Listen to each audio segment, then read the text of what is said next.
puppy love.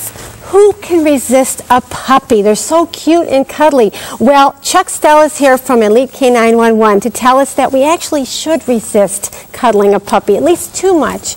So welcome to the show. Welcome back. Thank you. Tell me, really?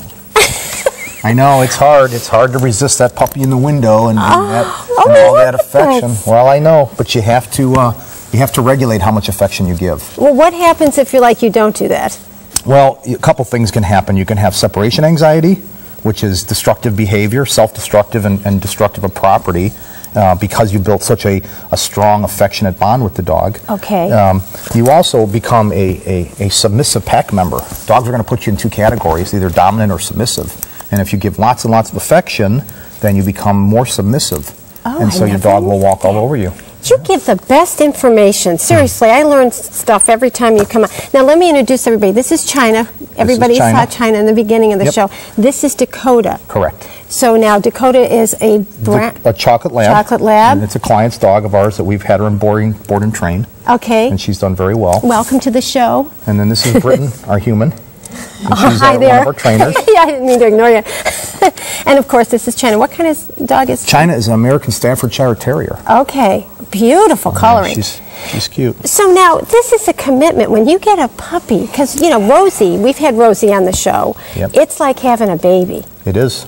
Actually, I had a Halter monitor. This is more information than you might know, but I had a lot of stress. And I had a Halter monitor on because I was like going through baby stuff again. Yeah. And my heart was freaking out. But anyway, you talk about tying something to your waist to help train a puppy. Or? Yeah, we encourage your puppy to be around you quite a bit. But we encourage the dog to be tied to you and be around you, but not in a constantly affectionate way.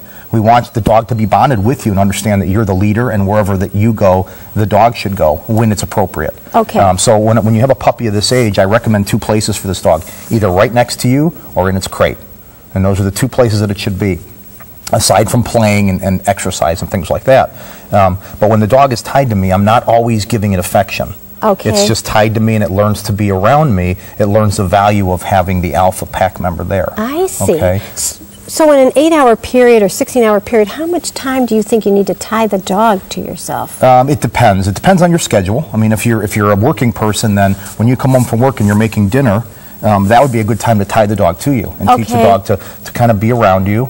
But I insist on bonding time as well, and there should be a half hour, 45 minutes, a couple times a day of bonding, where you are just playing with the dog and you're petting it and you're giving affection, but you have to limit that. I see. It can't be all the time. I never knew that.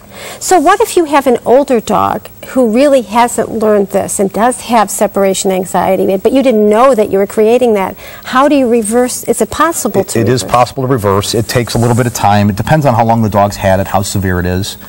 So it takes a little bit to go through all that, but you end up starting again as a puppy. You take that dog back to a puppy stage, and you isolate the dog when you're not around.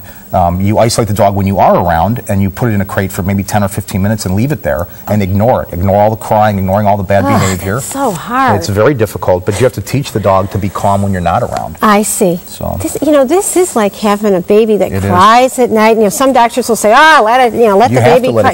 It's killing you. Yeah. Yep. No, all good information.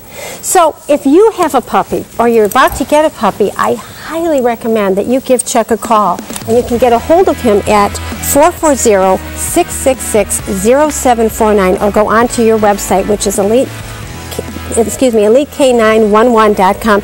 Great info. Thank you very much, and thanks for having us again. Oh, always a great time with you. And thank you. We'll be right back with Romance Review. Love your dogs. Later in the show, it's a matter of trust, but he's acting like trust doesn't matter. Coach Kathy gives advice on this matter in a few moments. Trust us.